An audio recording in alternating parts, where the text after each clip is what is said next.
You know, there are some silences that are louder than any argument, some distances that grow not in miles, but in years. And sometimes, the people we hurt the most are the ones we brought into this world. Today, I want to share with you my story. My name is Margaret. I spent 37 years caring for strangers in hospital corridors, but I couldn't find the words to speak to my own daughter for 15 years. 15 years.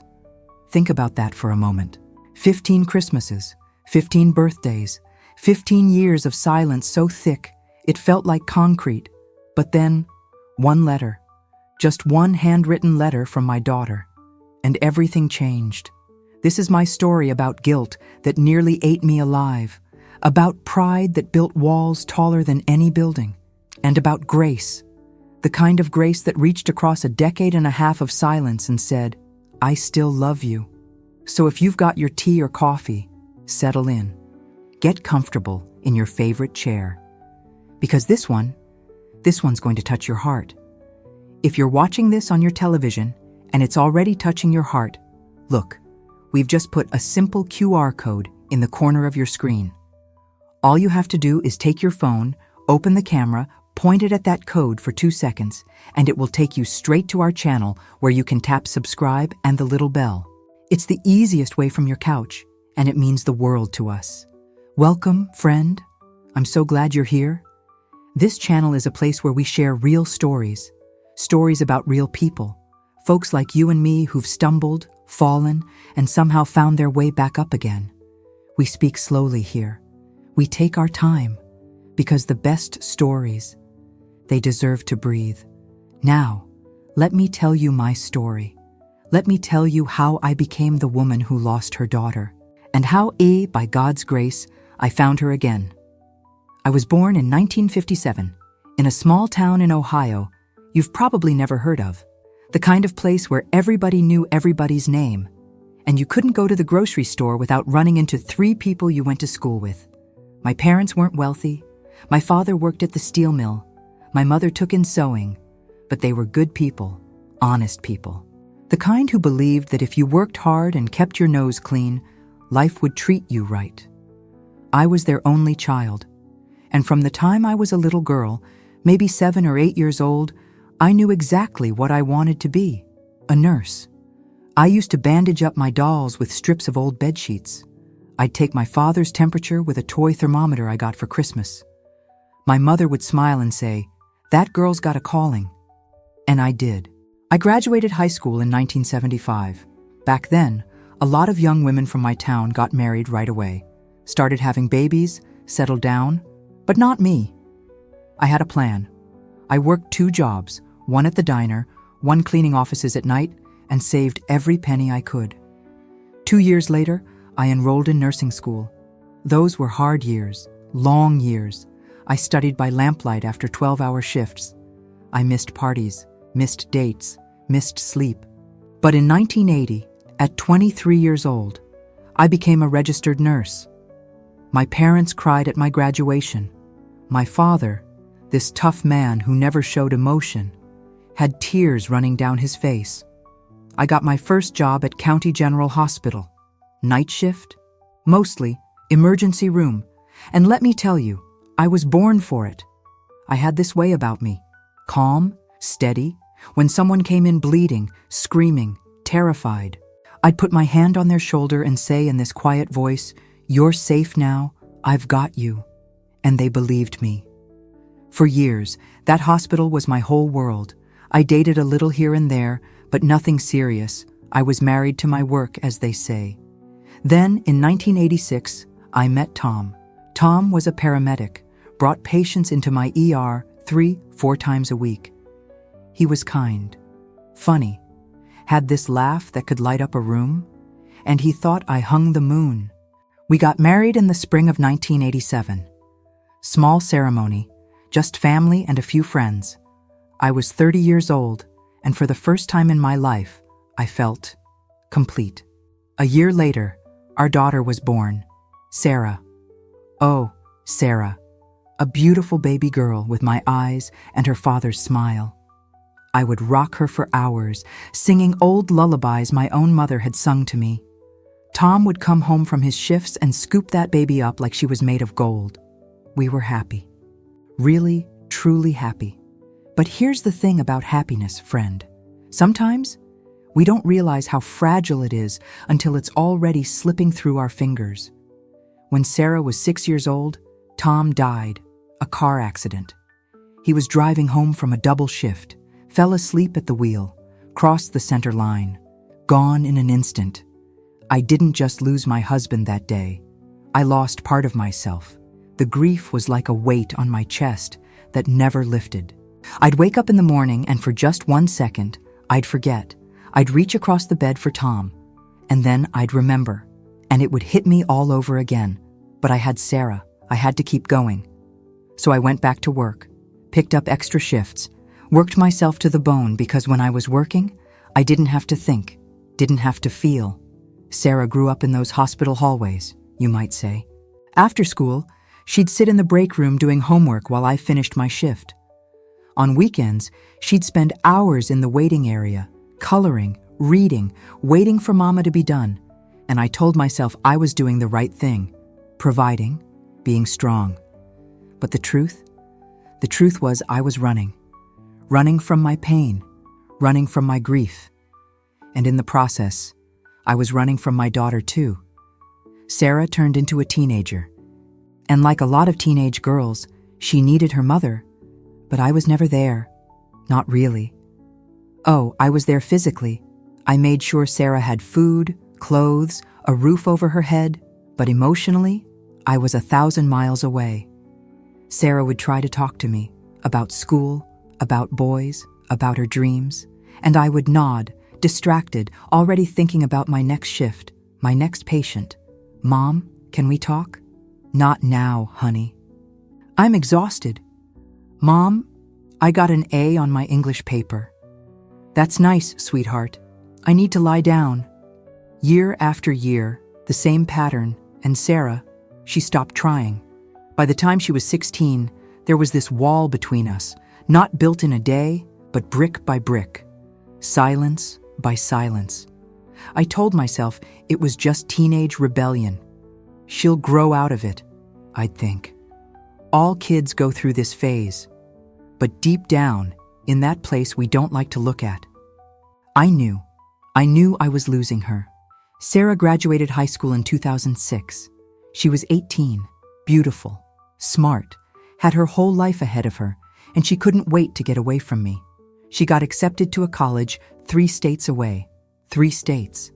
And when I saw that acceptance letter, I felt this sharp pain in my chest. But I smiled. I said, "I'm so proud of you, honey." What I didn't say was, "Please don't go. Please don't leave me alone." We loaded up her car that August. It was one of those hot, sticky days where the air feels heavy. I helped her pack boxes, carry suitcases. We didn't talk much. At the end of the driveway, she hugged me, quick, stiff, like hugging a stranger. "Bye, Mom. Bye, sweetheart. Call me when you get there." She nodded, got in her car, drove away, and I stood there in that driveway, watching her taillights disappear, and I felt nothing. Just this empty, hollow nothing. I should have run after her. Should have told her I loved her, that I was sorry, that I knew I hadn't been the mother she deserved. But I didn't. I just went back inside, made myself dinner, watched television. And that was the beginning of the 15 years. Sarah called when she got to campus, a 2-minute conversation. "I'm here. I'm fine. Talk to you later." The calls got less frequent. Once a week became once a month. Once a month became holidays only. I'd call her sometimes, leave messages. "Hi, honey, just checking in. Call me back when you get a chance." She rarely did, and I was angry about that. Angry at her. I worked myself to death for that girl, I'd think. And this is the thanks I get. But underneath the anger, there was something else, something I didn't want to name. Guilt, because I knew. Deep down, I knew this was my fault. Sarah graduated college. I wasn't there.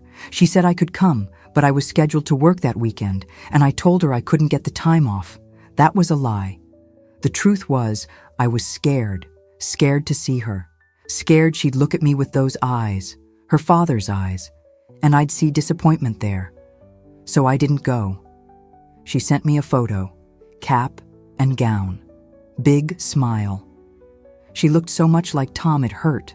I put that photo on my refrigerator, looked at it every morning. And every morning, I'd think, I should call her, I should fix this. But I never did. Years went by. Sarah got a job in Chicago, marketing, something like that. She met a man, got engaged.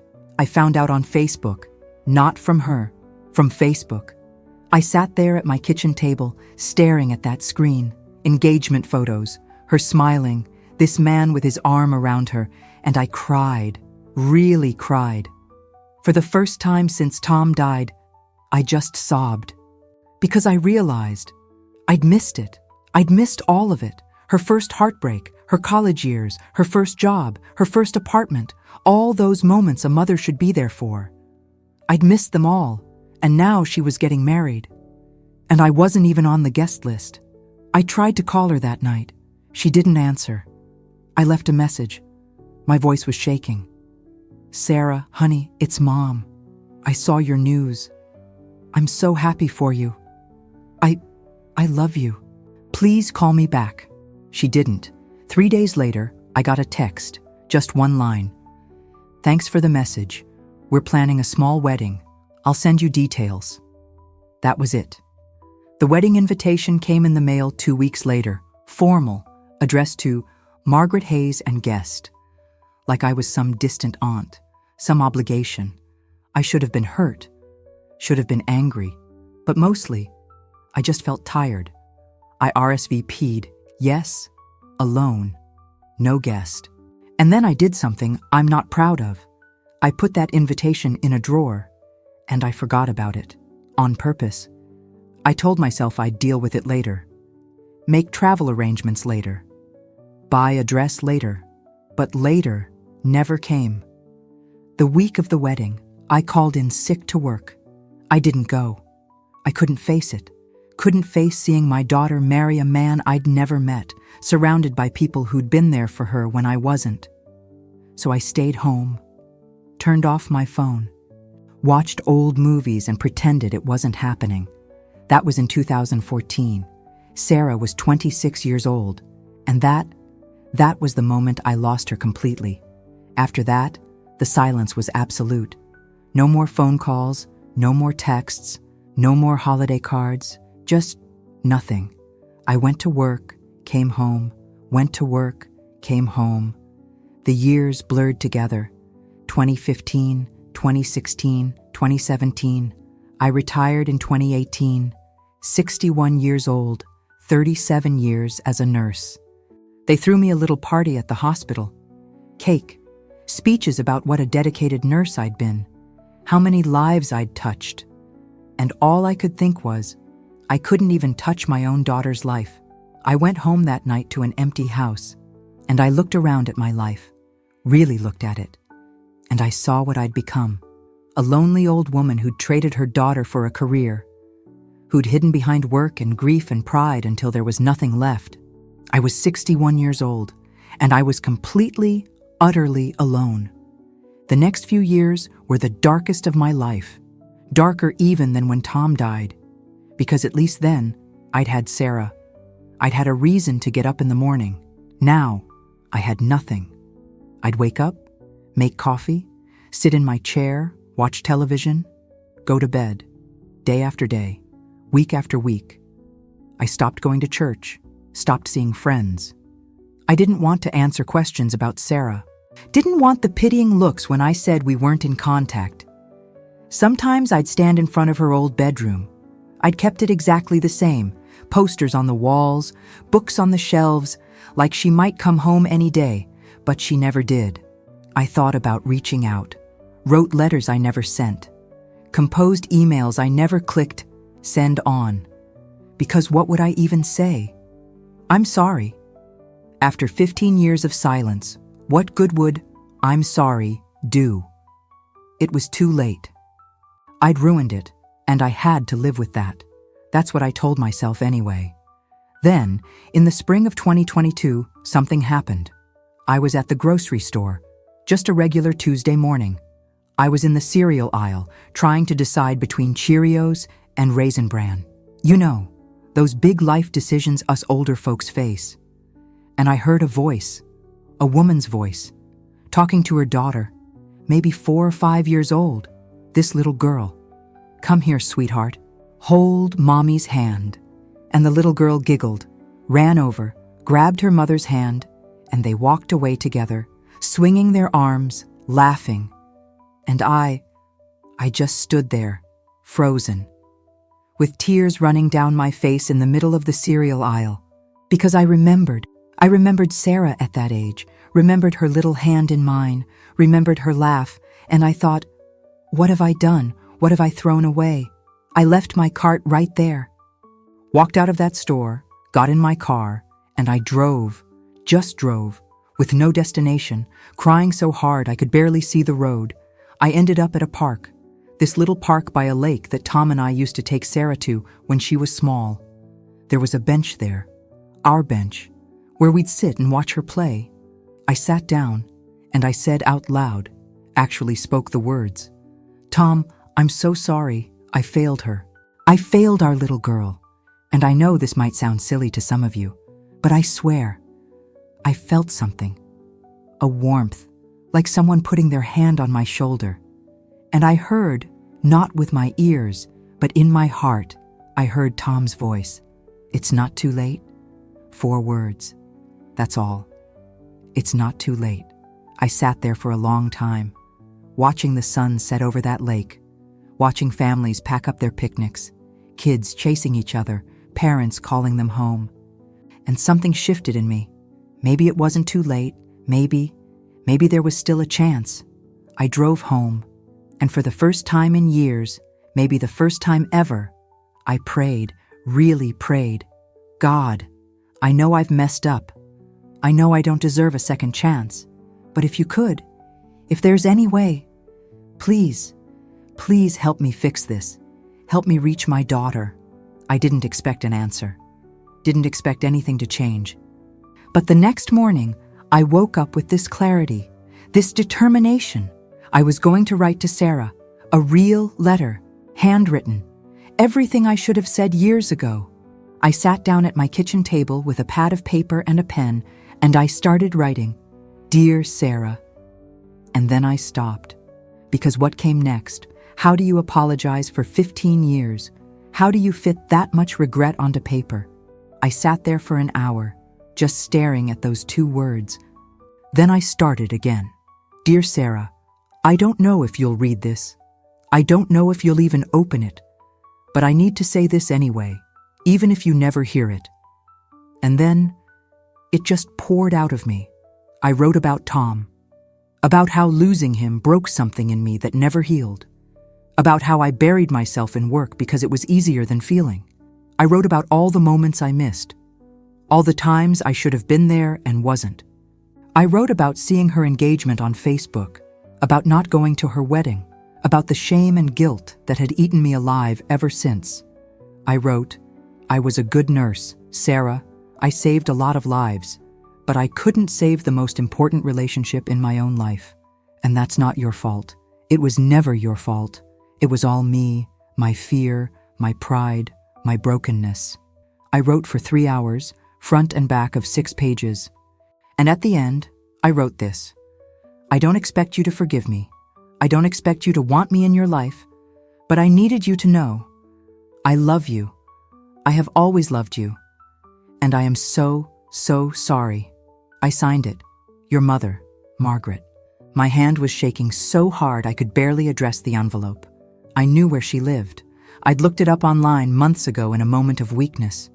Chicago, a nice neighborhood. I put a stamp on that letter, and I walked to the mailbox at the end of my street, and I stood there for 10 minutes, just holding that letter, because once I put it in that box, there was no taking it back. I thought about throwing it away, thought about tearing it up, thought about all the ways this could go wrong. But then I thought about that voice at the park. It's not too late. and I dropped that letter in the mailbox. The waiting was torture. I mailed that letter on a Wednesday. By Friday, she would have received it. I knew that. The post office is reliable. 2 days, Chicago to Ohio. But Friday came and went. No response. Saturday, Sunday, nothing. I told myself to be patient. She was busy. She had a life, a husband, maybe a job that kept her working weekends. But inside, I was dying. Every time I walked to my mailbox, my heart would pound. Every time my phone rang, which wasn't often, I'd jump. But it was never her. A week went by. Then 2. I started thinking maybe she hadn't gotten the letter. Maybe it got lost. Maybe I should send another one. Or maybe she got it and threw it away. Didn't even open it. Just saw my handwriting on the envelope and tossed it in the trash. That thought haunted me. Kept me up at night. 3 weeks. 4 weeks. I was losing hope, telling myself I'd been foolish to think a letter could fix 15 years of damage. Then, on a Tuesday afternoon, I remember it was raining, one of those soft spring rains. I heard my mailbox clatter. I'd given up checking it eagerly, was just going through the motions. Bills, junk mail, a coupon for the grocery store, and then a small envelope, cream-colored, nice stationery. My name and address in handwriting I hadn't seen in 15 years. Sarah's handwriting. My hands started shaking so hard I almost dropped it. I went inside, sat down at my kitchen table, just stared at that envelope for a full 5 minutes. This was it. This was her response. And I was terrified, absolutely terrified of what might be inside. It could be anything. Anger, more silence, a restraining order for all I knew. But I had to open it, had to know. I slid my finger under the seal, pulled out a single piece of paper, unfolded it, and I read, "Mom, I got your letter. I've read it probably 20 times. I don't know what to say. Part of me is angry. Part of me is sad. Part of me wants to ignore this, like you ignored me for so many years. But I'm tired of being angry. I'm tired of this silence. So here's what I'm going to say. I'm not ready to forgive you. Not yet. Maybe not ever. But I'm willing to talk. If you want to talk, really talk. Not just apologize and move on, but actually do the work of rebuilding something. If you're willing to do that, call me. You still have my number. Sarah." I read that letter 3 times, 4 times, and then I cried. Really, truly cried. Not because she'd forgiven me. She hadn't. She'd made that clear. But because she was willing to talk. That was more than I deserved, more than I dared to hope for. I picked up the phone. Right then, before I could lose my nerve. My hands were shaking so hard I could barely dial the number. It rang once, twice, 3 times. And then I heard her voice. "Hello?" And I couldn't speak. The words just stuck in my throat. "Hello? Is someone there?" I swallowed hard, forced the words out. "Sarah, it's Mom." Silence, a long silence. Then, quietly, "Hi, Mom." "Hi, baby." More silence. And then we both started crying, both of us.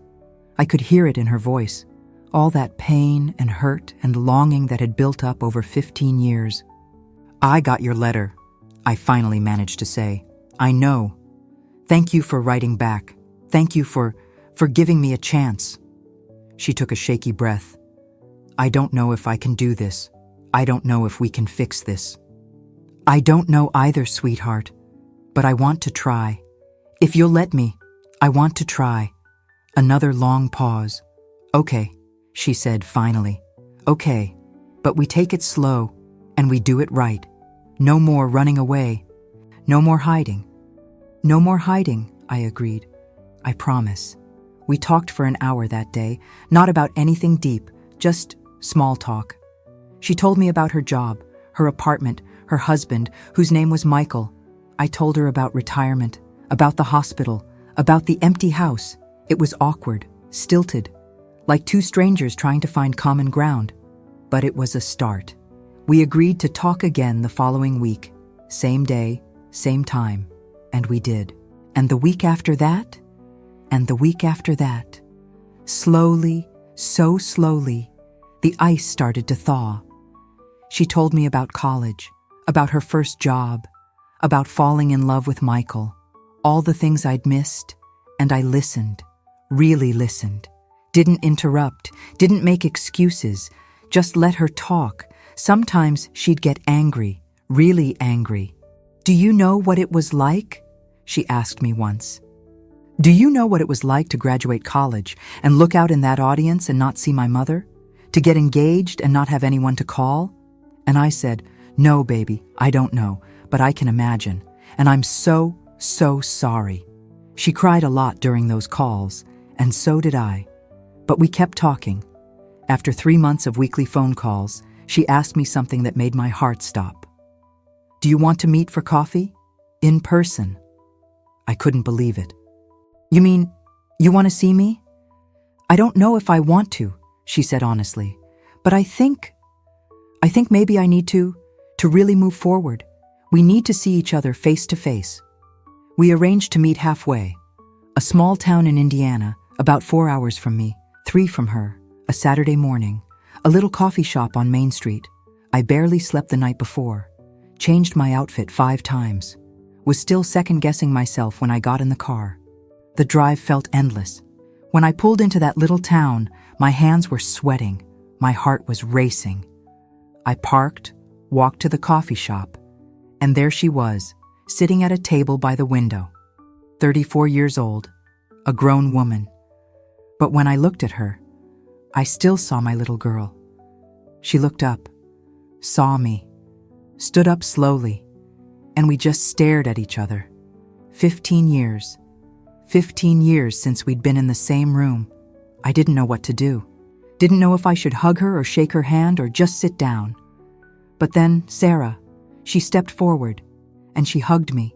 It wasn't a long hug, it wasn't a warm hug, but it was a hug, and I thought my heart would burst. We sat down, ordered coffee, and talked, really talked, about everything.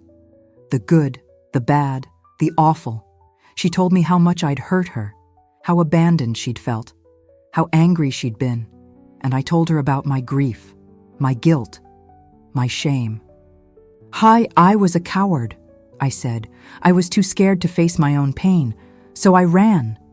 And I kept running until I'd run so far I didn't know how to come back. And by then I'd convinced myself it was too late." She nodded, wiped her eyes. "It almost was too late," she said quietly. "If you'd waited another year, I don't know if I would have responded to that letter." That hit me like a punch to the gut. "But I did respond," she continued, because you're still my mom, and I still love you. Even though I've been so angry at you I could barely breathe sometimes, I still love you." And that was the moment. That was when I knew we were going to be okay. Not right away, not easily, but eventually, we'd find our way back to each other. Those first few months were hard, really hard. Sarah and I talked on the phone every week, sometimes twice a week. We met for coffee once a month.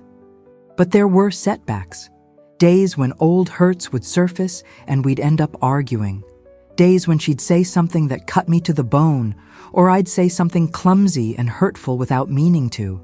I remember one conversation in particular. We'd been talking for about 20 minutes when she suddenly said, "You know what I can't forgive? You missed my wedding." "I know," I said quietly. "No, you don't know," she shot back. I walked down that aisle alone. Did you know that? Michael's father walked me down. A man I'd known for 6 months walked me down the aisle because my own mother couldn't be bothered to show up. I was quiet for a long moment. "You're right," I finally said. "I don't know. I can't know. All I can tell you is that I live with that regret every single day. And if I could go back and change it, I would. But I can't. All I can do is be here now and try to be the mother you deserve from this point forward." She was silent. Then she said, "That's not enough," and she hung up. I sat there with the phone in my hand, feeling like I'd been kicked in the chest. I didn't hear from her for 2 weeks. I sent a few texts, left one voicemail, but I didn't push. Then one night, late, my phone rang. It was Sarah. "I'm sorry," she said immediately. "I'm sorry for hanging up on you. I was just so angry." "You have every right to be angry," I told her. "I know, but I don't want to be angry anymore. I'm so tired of being angry." We talked for 3 hours that night. Really talked. About forgiveness. About what it means to move forward when you can't change the past. And I learned something important. Something I want to share with you, friend, because maybe you need to hear it too. Forgiveness isn't a light switch. You can't just flip it on and suddenly everything's fine. Forgiveness is a journey, a long, slow, painful journey with steps forward and steps back. And the person who's been hurt, they get to set the pace, not the person who did the hurting. My job wasn't to rush Sarah, wasn't to push her to forgive me faster. My job was to show up, to be consistent, to prove day after day that I wasn't going anywhere this time. So that's what I did. I sent her texts. Not every day. I didn't want to overwhelm her, but a few times a week, just little things. "Thinking of you today? I saw a cardinal this morning. Your father loved cardinals. I'm proud of you." She didn't always respond. Sometimes she'd answer right away. Sometimes days would go by. But I kept showing up. We met for coffee, sometimes lunch. Once, she invited me to her apartment. That was a big moment. Walking into her home, seeing the life she'd built. She showed me photos, her and Michael on vacation, her college graduation that I'd missed, her wedding day. That wedding photo, I stared at it for a long time. She was so beautiful, radiant, and I wasn't there. "I'm sorry," I whispered. She squeezed my hand. "I know you are." Around the 6-month mark, Sarah asked me something. "Do you want to meet Michael?" Properly, I mean. My heart leaped. "I'd love that. If he wants to meet me." "He does," she said. "He's a good man, Mom, very patient. He's been really supportive through all this." We arranged dinner at their apartment. Sarah would cook. I was so nervous I thought I might throw up. I bought flowers, a nice bottle of wine, changed my outfit 4 times. When I rang their doorbell, my hands were shaking. Michael opened the door. Tall, handsome, kind eyes. "Margaret," he said warmly. "It's so nice to finally meet you properly. Come in." He hugged me. This man I'd never met hugged me like I was family. And I realized he was family. He was my son-in-law, and I'd missed his entire entry into Sarah's life. Dinner was lovely. Sarah had made pot roast. "Your recipe," she told me. I remembered it. That almost broke me right there. The 3 of us talked for hours. Michael told me stories about Sarah I'd never heard, how they met, their first date, how nervous he'd been proposing. And I told them stories about Sarah as a child, about Tom, about the life we'd had before everything fell apart. It felt normal, like a regular family dinner. And when I left that night, Sarah hugged me at the door. A real hug this time, warm, long. "I love you, Mom," she whispered. "I love you too, baby girl." Those were words I hadn't heard in 15 years. That night, driving home, I cried the whole way. But they were good tears. Healing tears. Over the next year, Sarah and I continued building our relationship, brick by brick, moment by moment. I learned about her life, really learned, not just surface stuff, but the deep things, her hopes, her fears, her dreams. I learned that she wanted children but was scared she wouldn't be a good mother because she didn't have a good example. And I told her something I wish I'd told her years ago. "You had 2 good examples," I said. "Your father was a wonderful parent, loving, present, patient, everything I wasn't, but everything you need to be, and you're already more like him than me. You'll be an amazing mother, Sarah." She cried when I said that. The second year was easier than the first, the third easier than the second. We developed traditions, monthly coffee dates, weekly phone calls, holidays together. That first Thanksgiving we spent together, after 16 years apart, I made Tom's favorite stuffing, the recipe he'd loved. Sarah took one bite and burst into tears. "This tastes like home," she said. "Like before." We couldn't go back to before, could never reclaim those lost years, but we could build something new, something different, but still beautiful. I learned so many lessons during those years of rebuilding. Lessons I want to share with you. First lesson: pride will destroy everything you love. If I'd swallowed my pride 15 years earlier, if I'd admitted my mistakes, if I'd reached out, we could have had those years together. But I was too proud, too scared to look weak, and it cost me more than I can say. Second lesson: it's never too late. Not while you're both still breathing. I thought it was too late, convinced myself, but I was wrong. As long as there's life, there's hope. Third lesson: forgiveness is a gift you can't demand. You can only receive it with gratitude. Sarah didn't owe me forgiveness. She gave it freely, in her own time, and I will never take that for granted. Fourth lesson: showing up is everything. Words are important. Apologies matter. But action, consistent, reliable action, that's what rebuilds trust. I showed up, week after week, month after month. And slowly, Sarah started to believe I wouldn't disappear again. Fifth lesson: listen more than you talk. For years, I'd been so caught up in my own pain, my own guilt, that I never really heard Sarah, never really listened to her pain. When we started rebuilding, I made a conscious choice to listen, really listen, and that made all the difference.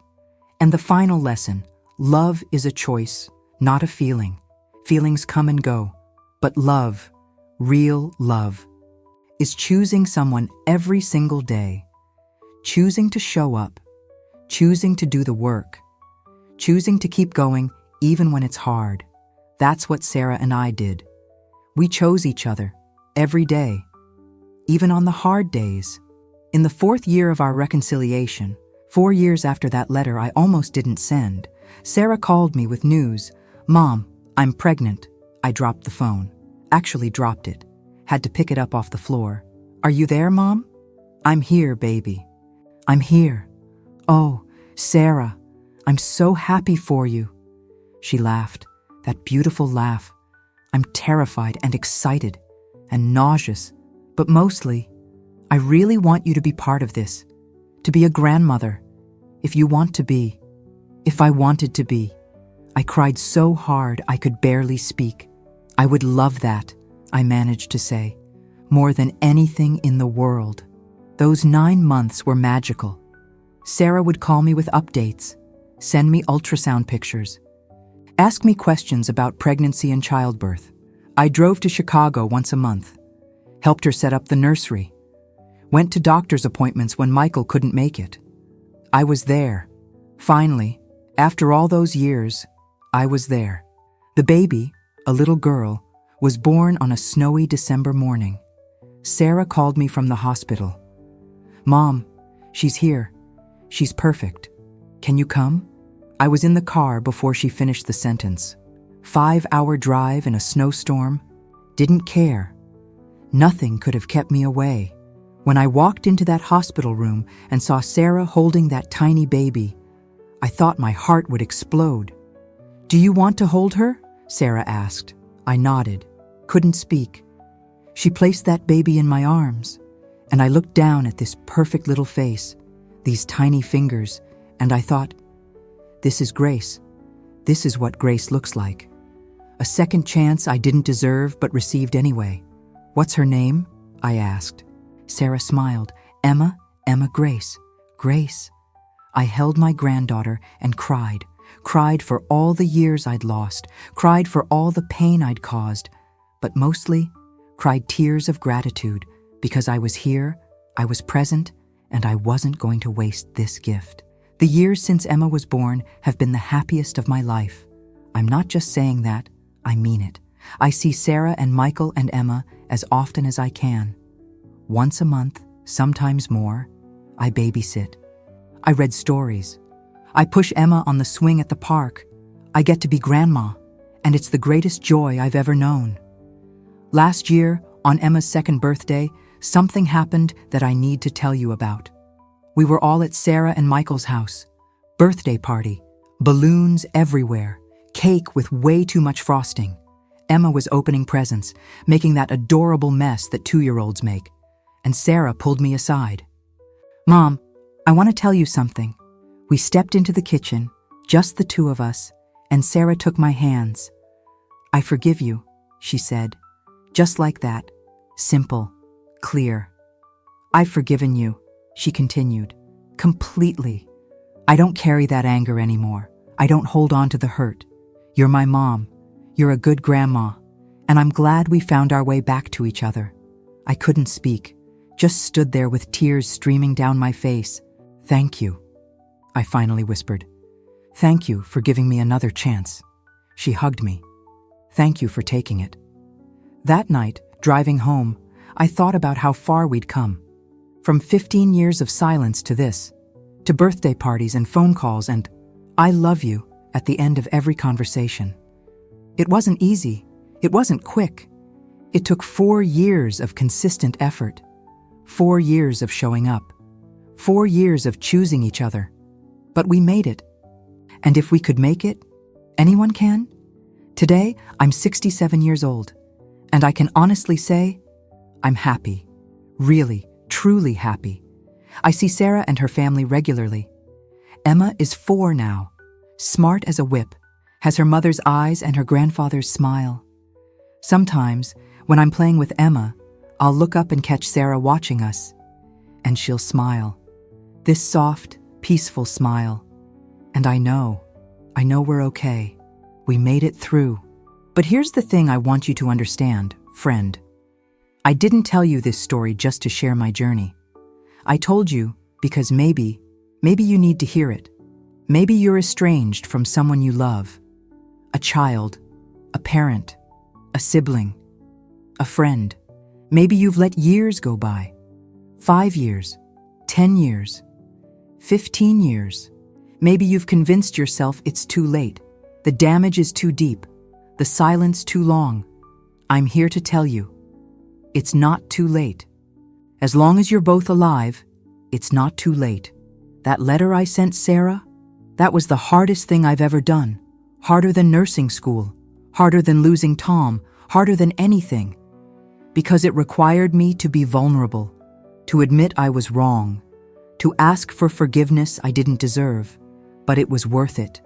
Every uncomfortable conversation, every difficult moment, every tear shed, worth it.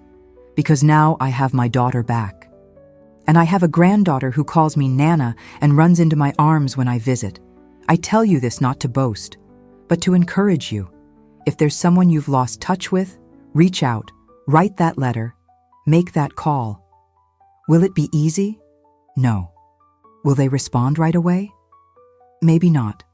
Will they forgive you immediately? Probably not. But the first step, that's the hardest one. And once you take it, you've started the journey. I also want to say something to those of you on the other side.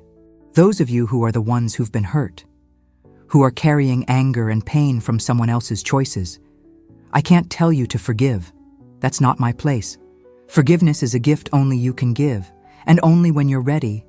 But I can tell you what Sarah told me. I don't want to be angry anymore. I'm tired of being angry. Holding on to anger. It's like drinking poison and expecting the other person to die. It hurts you more than it hurts them.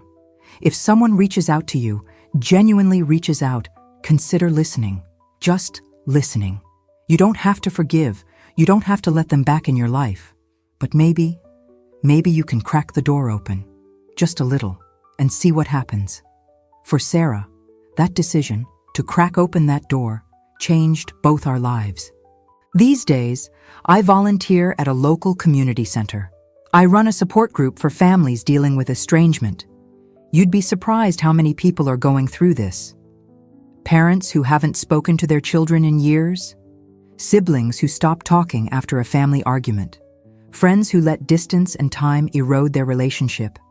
And I tell them all the same thing. It's not too late. It's hard.